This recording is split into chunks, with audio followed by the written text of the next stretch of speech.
আসসালামু আলাইকুম ও রহমতুল্লাহি ওবারাকাতু। সব নামাজের পরে মোনাজাত। মোনাজাতের সময় আপনারা কোন দোয়াগুলো পাঠ করবেন, কিভাবে মোনাজাত করতে হয়, মোনাজাতের সময় সঠিক নিয়মটা কি, এটা অনেক মুসলমান ভাই ও বোনেরা তারা জানেন।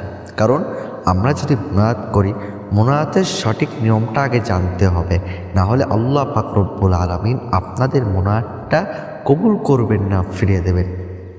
অনেক মুসলমান ভাই ও বোনেরা আছে তারা মোনাজাতের সঠিক নিয়মটা জানে না।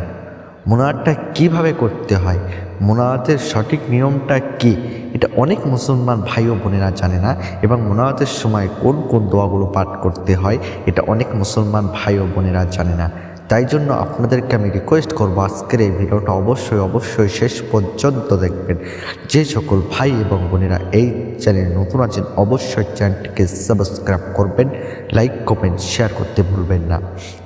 কারণ অনেক মুসলমান ভাই ও বোনেরা আছে তারা মোনাজাত করছে, কিন্তু তাদের দোয়াটা আল্লাহ পাক রব্বুল আলামিন কবুল করছেন না, কারণ তারা সঠিকভাবে মোনাজাত করছে না।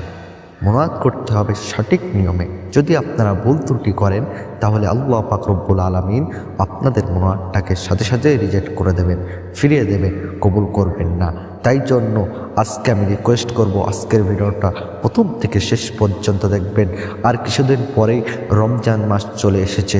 রমজান মাসে দোয়া কবুল হওয়ার একটি উত্তম মাস, এবং এই রমজান মাসে আল্লাহ পাক রব্বুল আলামিন তাহার বহু বান্দা বান্দিকে ক্ষমা করে দেবেন, তার বহু বান্দা বান্দিকে গুনাহগুলো মাফ করবেন, তার বহু বান্দা বান্দিকে সকল কিছু দান করবেন যে এতদিন ধরে সে চেয়ে যাচ্ছে। এই রমজান মাসটা অনেক পবিত্র একটি মাস। এই রমজান মাসে দোয়া কবুল হওয়ার একটি উত্তম মাস। তাই জন্য আমি সকল মুসলমান ভাই ও বোনদের কাছে আন্তরিক রিকোয়েস্ট করে বলবো, আজকের ভিডিওটা শেষ পর্যন্ত দেখবেন। এবং অনেক মুসলমান ভাই ও বোনেরা আছে তারা মোনাজাতের সঠিক নিয়মটা জানে না। মোনাজাতের শুরুতে কী পাঠ করতে হয়, মাঝে কী পাঠ করতে হয়, শেষে কী পাঠ করতে হয়, মোনাজাতটা শুরু কিভাবে করতে হয় এটা অনেক মুসলমান ভাই ও বোনেরা জানে না। কারণ তারা ভুল ত্রুটি করছে, তার জন্য আল্লাহ পাক রব্বুল আলামিন তাদের মোনাজাতটা ফিরিয়ে দিচ্ছেন। নবী করিম সাল্লাল্লাহু আলাইহি ওয়াসাল্লাম তিনি হাদিস শরীফে জানিয়েছেন, হে আল্লাহর বান্দা বান্দি, তোমরা যদি মোনাজাতের সময় এই ভুলটি করো তাহলে আল্লাহ পাক রব্বুল আলামিন সাথে সাথেই তোমাদের দোয়াটা কবুল করবেন না, ফিরিয়ে দেবেন। তাহলে আজকের ভিডিওটা কতটা গুরুত্বপূর্ণ হতে চলেছে, আজকে আমি বলবো মোনাজাত করার সহি নিয়ম, যে নিয়মে দোয়া করলে 100% আপনার দোয়া কবুল হবে ইনশাআল্লাহ। মোনাজাত করার সঠিক নিয়ম, মোনাজাতের সময় কোন দোয়াগুলো পাঠ করতে হয় এটা অনেক মুসলমান ভাই ও বোনেরা আছে তারা জানে না। আপনাদেরকে জানতে হবে মোনাজাতের সঠিক নিয়মটা কি, মোনাজাতের শুরুতে কী পাঠ করতে হয়, শেষে কী পাঠ করতে হয়, মোনাজাতের সময় কোন নিয়মগুলো মেনে চলতে হয়, এটা আছে অনেক মুসলমান ভাই ও বোনেরা তারা জানে না। কারণ যদি আপনারা না জানেন তাহলে আজকের ভিডিওটা আপনাদের জন্য। কারণ অনেক মুসলমান ভাই ও বোনেরা আছে তারা মোনাজাতের সঠিক নিয়মটা জানে না। মোনাজাতের সময় কোন দোয়াগুলো পাঠ করতে হয়, কিভাবে পাঠ করতে হয়, মোনাজাতের সময় কী নিয়মগুলো মেনে চলতে হবে, না হলে আল্লাহ পাক রব্বুল আলামিন আপনাদের দোয়াটা ফিরিয়ে দেবেন, কবুল করবেন না। আগে আমরা জানবো মোনাজাতের সময় আমরা কোন দোয়াগুলো পাঠ করব। আরবিতে দোয়া পাঠ করতে হবে। সেই দোয়ার মধ্যে সর্বশ্রেষ্ঠ যে দোয়াটি পাঠ করবেন সেই দোয়াটি হলো রব্বানা আতিনা ফিদ দুনিয়া হাসানাতাও ওয়া ফিল আখিরাতি হাসানা ওয়া কিনা আযাবান নার। এই যে দোয়াটি পাঠ করলাম, যত দোয়া আছে তার মধ্যে সর্বশ্রেষ্ঠ দোয়াটি হলো এটি। যত দোয়া আছে তার মধ্যে সর্বশ্রেষ্ঠ দোয়া হলো এটি। যত দোয়া আছে তার মধ্যে সর্বশ্রেষ্ঠ দোয়া এই দোয়াটি। আমি আবার একবার পাঠ করে শোনাচ্ছি, রব্বানা আতিনা ফিদ দুনিয়া হাসানাতাও ওয়া ফিল আখিরাতি হাসানা ওয়া কিনা আযাবান নার।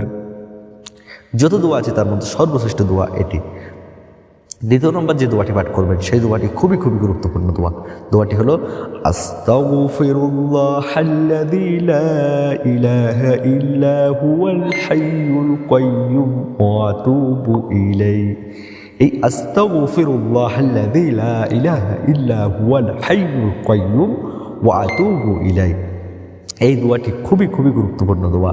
যত মানুষ যতই দোয়া কবুল করে মানে যত মানুষ যতই দোয়া করে তার মধ্যে এই দোয়াটি অবশ্যই রাখতে হবে। এটা হলো ইস্তেগফার, আল্লাহর কাছে আমরা ক্ষমা চাইছি, কারণ আমরা জীবন অনেক গুনাহ করেছি, তার জন্য আল্লাহর কাছে আমরা মাপ চাইছি। আল্লাহ আপনাদের দোয়াটা কবুল করে নেবেন, ফিরে দেবেন না। আপনারা সঠিকভাবে মুনাজাত করুন, আপনার দোয়াটা আল্লাহ পাক রব্বুল আলামিন ফিরে দেবেন না, কখনোই ফিরাবেন না যদি সঠিক নিয়মে আপনারা দোয়া করেন। দ্বিতীয় নম্বর যে দোয়াটি পাঠ করবেন সেই দোয়াটি খুবই গুরুত্বপূর্ণ। দোয়াটি হলো লা ইলাহা ইল্লা আনতা সুবহানাকা ইন্নী কুনতু মিনাজ জালিমিন। লা ইলাহা ইল্লা আনতা সুবহানাকা ইন্নী কুনতু মিনাজ জালিমিন। এই যে দোয়াটি পাঠ করলাম, যখন ইউনূস আলাইহি ওয়াসাল্লাম মাছের পেটে চলে গিয়েছিলেন, তখন আল্লাহ পাক রব্বুল আলামিনের কাছে তিনি এই দোয়াটি পাঠ করেছিলেন। আল্লাহ পাক রব্বুল আলামিন সাথে সাথে ইউনূস আলাইহি ওয়াসাল্লামকে মাছের পেট থেকে মুক্তি করেছিলেন। তাহলে আমরা যখনই কঠিন বিপদে পড়ব, যখন কখনো যদি কোনো আমরা সমস্যায় পড়ি, তাহলে এই দোয়াটি পাঠ করব। আর যখন আমরা বাড়ি থেকে কোথাও বার হব এই দোয়াটি পড়ব, যখন আমরা গাড়ি চালাবো তখন এই দোয়াটি পড়ব। ইনশাআল্লাহ সকল বিপদ থেকে আল্লাহ পাক রব্বুল আলামিন আপনাদেরকে মুক্তি দেবেন ইনশাআল্লাহ। এবারে আমরা জানবো মুনাজাত করার সঠিক নিয়মটা হলো আন্তরিকতা ও একগ্রতার সাথে অজু করে কিবলামুখী হয়ে দু হাত তুলে আল্লাহর প্রশংসা করতে হবে। মানে আমরা প্রথমে উজু করে নেব, উজু করার পরে কিবলামুখী হয়ে বসে দু হাত তুলে সর্বপ্রথম আলহামদুলিল্লাহি রব্বিল আলামিন পাঠ করে নেব। তারপরে দরুদ শরীফ পাঠ করতে হবে। মুনাজাতের শুরুতে একবার দরুদ শরীফ পাঠ করতে হবে। এই দরুদ শরীফটা পাঠ করবেন, চলো দরুদ শরীফ সাল্লাল্লাহু আলাইহি ওয়াসাল্লাম, সাল্লাল্লাহু আলাইহি ওয়াসাল্লাম, এই দরুদ শরীফটা পাঠ করতে হবে। তারপরে নিজের প্রয়োজন আল্লাহর কাছে বলতে হবে, আমার যা যা চাওয়ার দরকার আমি আল্লাহর কাছে চাইবো। এবং যখন আমরা দোয়াটা শেষ করব তখন আবার একবার দরুদ শরীফ পাঠ করে দোয়াটা শেষ করব এবং আমরা লাস্টে আমিন বলবো, যা যে কোনো সময়ে করা যায়, তবে নামাজের শেষে করা উত্তম। মানে দোয়াটি যে কোনো সময় আপনি করতে পারবেন, কিন্তু নামাজের শেষে করাটা সবচেয়ে উত্তম। এবার আমরা জানবো মুনাজাতের ধাপগুলো কী কী।